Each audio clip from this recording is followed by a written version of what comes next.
80 million people in the U.S.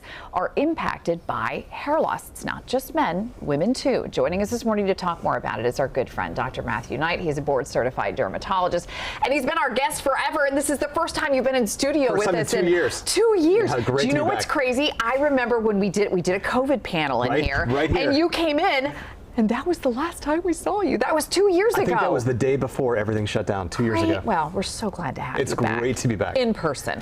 So this is a serious issue, right? And a lot of this was brought to the forefront, not too long ago when we talked about, the hair loss that a lot of people have, alopecia, which is something that some people get, but it's not always related to that. Is that right? Right. So a lot of people lose hair for a lot of reasons. And in this case with COVID, we're talking about something dermatologist, big long name, called telogen effluvium. All that means is that the hair follicle is resting. It's not working like it should. Okay. And so the hair falls out really easily. And people will say, I was in the shower and I pulled out like 50 hairs. And it's very, very, very, very stressful and something to be taken seriously, because if you want to see somebody who's really upset, it's somebody who's losing hair like that. But it's common after all kinds of things. After any long illness, after pregnancy, certain metabolic disorders can do it. And the problem is, having a lot of stress about it, having a lot of anxiety about your hair loss perpetuates the problem and increases inflammation. So we see it a lot, and there's really not a lot you can do, unfortunately, except wait it out.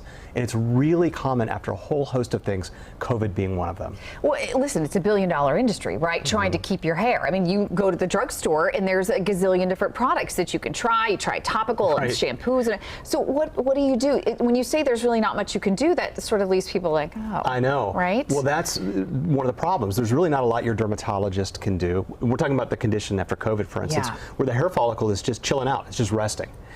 Until that machinery turns back on, that hair's not going to start to regrow, and hair only grows about a ½ inch a month.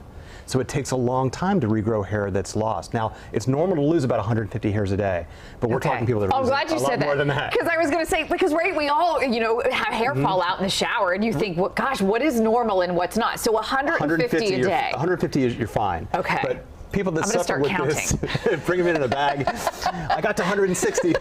But people that have this, I mean, it's obvious, and they notice it. The other good news is that you can lose half of your hair before other people can notice. So you can lose a lot of hair before it becomes evident.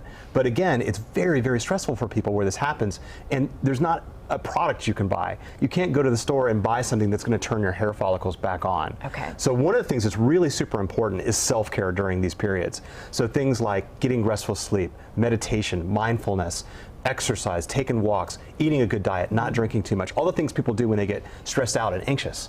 All those habits can actually perpetuate the problem because they increase inflammation. Right, yeah, and the more you stress about it, the worse it gets, right? So it's sort of like this cycle that you can't get out of. You brought a few things that I wanted to give you a chance to talk about, because are any of these things that can help, or no? So there's some things you can do. One part of a healthy diet, eating a whole food diet, is making sure that you're taking the right kind of vitamins and minerals and supplements. And there's a good amount of evidence to show that biotin, which is vitamin B7, and vitamin D and things like that can help promote healthy hair.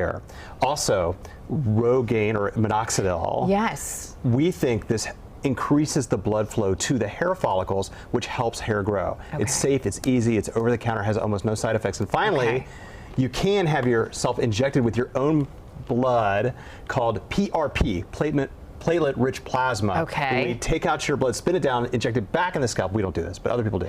And it maybe can help regrow hair. But the biggest part of all this is your hair follicles can shut down after almost any illness, especially long or severe illnesses, and you just have to kind of wait it out for the hair to come back online. So the biggest part is to do all those things that decrease stress and anxiety in your life, and wait for the hair to regrow. That's great advice. Always great to see you. Awesome. Dr. Matthew.